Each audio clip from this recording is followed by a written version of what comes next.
So I wish to start with shortly presenting one case.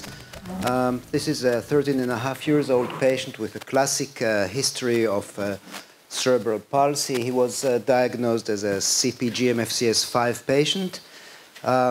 Past medical history, again, is significant for CP. He never gained any independent motor achievements.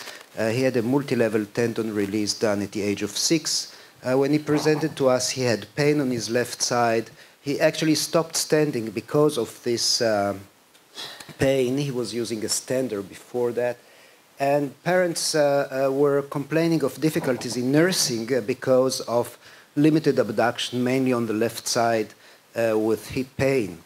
So that's his X-ray. On physical examination, he had flexion contractions of his hips and knees. The rest of the joints were intact. And limited abduction, so 0 degrees on the right side and 15 degrees on the left side. And the question was, what should we do? How should we continue? I will not do a survey now, but the question would be whether to do a hip reconstruction or go for a salvage procedure. So at that time, I was lucky to meet the 3 world experts in CP sitting on the same stage at the same time, and I asked them, what would you do with this case? And so Uni, after talking about his philosophy, whose life is it anyway, suggested doing a salvage procedure, warning from this aged pelvis because of vigorous varus osteotomies that need to be done in these cases, with resultant of fractures and so on. Freeman Miller was less conclusive. He said this could be dealt either way, and Kerr-Graham surprised me by saying that the worst reconstruction is better than the best palliative procedure, referring me to this paper by Eric Roots, stating or showing very good results with videos regardless of the deformity of the femoral head, stating that the head shape had no significant effect on the changes in pain, and the femoral head deformity is not a contraindication for reconstructive surgery. So what are salvage procedures? As defined by Castle, the idea of salvage procedure is to alleviate pain, improve sitting comfort, and reduce nursing problems. For that, he suggested doing the proximal femoral resection, the so-called Castle procedure, named after him, taking the proximal femur extraperiosteally out, going down 3 centimeters below the lesser trochanter. I apologize for the quality of the X-ray. These were scanned from his original paper in 1978. His technique was then revised by McCarthy, who suggested to close the acetabulum by suturing the abductors to the iliopsoas and the adductors to the vastus lateralis, creating soft tissue interposition to prevent migration of the femur up. So as you know, there are many other salvage procedures. This hip arthrodesis by our friend Patricia Fuchs from Brazil has shown very good results. This is not an old paper, so she's still using these hip arthrodesis surgeries. And lately, we see more papers rising with the idea of doing any kind of arthroplasty, either interposition arthroplasty or even total hip replacement. In this paper, showing it to be superior to proximal femoral head resection with regards to pain and range of motion. The first to suggest a valgus osteotomy for hip problems was Schanz, Alfred Schanz from Germany, orthopedic surgeon practicing in Leipzig. He suggested doing valgus osteotomies, but he was treating neglected DDH patients. So he did this kind of pelvic support osteotomy, later developed by Elizarov to add the distal osteotomy, the varus and lengthening osteotomy. Actually, Schanz was using pins, percutaneous pins, incorporated in cast. I believe these were Schanz pins. Okay.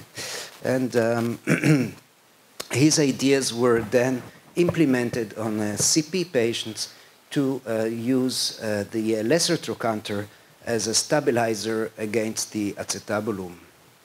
This was then further developed by Kathleen McHale, who came out with her paper in 1990. She's a sports doc working in Washington, D.C., and she suggested to resect the femoral head, perform a valgus osteotomy of about 60 degrees subtrochanteric, suturing the stump of the teres, ligamentum teres to the iliopsoas, and closing the capsule over the proximal femur. So that's our modest experience with the McHale osteotomy.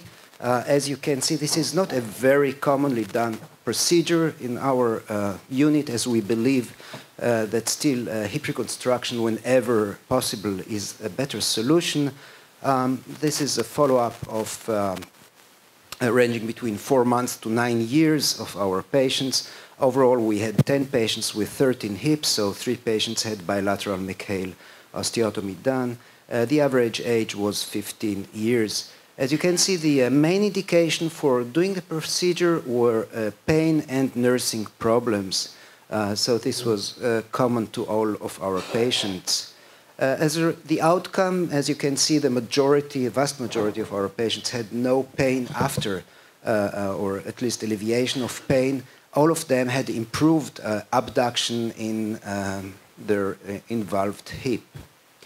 This procedure don't go without complications, so we had one supracondylar femur fracture 2 weeks post-op, which was treated conservatively with casting. One patient returned with a huge hematoma, which had to be surgically drained and treated with prolonged antibiotic IV treatment. One patient had to go resuscitation on the day of surgery because of acute blood loss that was diagnosed only after he had to go this resuscitation, but it was a successful one. The death case is not a post-op complication, but this is just to remind us that we are dealing with a very complicated, very involved population, not very healthy. Just a few examples. This is a 19-year-old patient. She had 1 year before surgery her baclofen pump installed. This did not affect her pain. Look at the triangular shape of her femoral head, so we decided to go on and do a McHale osteotomy. That's her 2-month post-op x-rays. That's a 15-year-old patient with late presentation with bilateral hip dislocations. He was painful on both sides, so we decided to perform the procedure on both sides at the same time. Post-operatively, we put the patients in abduction for 6 weeks. We use this abduction pillow, so no casts are used for that. Sometimes we use knee mobilizers whenever we combine hamstrings lengthenings at the same time. That patient had a bilateral varus dirotation osteotomy done at the age of 7. When he came to us at the age of 15, he had limited abduction and pain on the left side. We suggested doing surgery. His parents hesitated for a few years. These were his x-rays. You can see the amount of varus on the left side. He returned to us at the age of 19 with more severe deformity.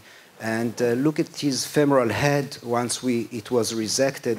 So it makes you wonder, how can you put a head like that back into place? The video is a little bit skewed, but that's 8 months post-operative. His range of motion is fairly good with no pain. Now, with time, we noted that in those very skinny patients, the greater trochanter may become a problem because it's bulging and it is prominent under the skin, as you can see here, also on the X-ray. So we decided to examine an option that we wanted to suggest, just to thin a little bit the greater trochanter during surgery and then bring it down on itself. This is how it looks inoperatively. We actually sutured the greater trochanter. The idea is to leave the insertion of the abductors, which I believe is very important in these patients, not to disconnect them because of the importance of hip stabilization. So that's intraoperatively. This is how it looks on X-rays during surgeries and after healing of the osteotomy. So in conclusion, we believe that the McHale osteotomy is the right surgery for the correct patient. It gives a significant range of motion back to the patient and alleviates pain significantly. Thank you.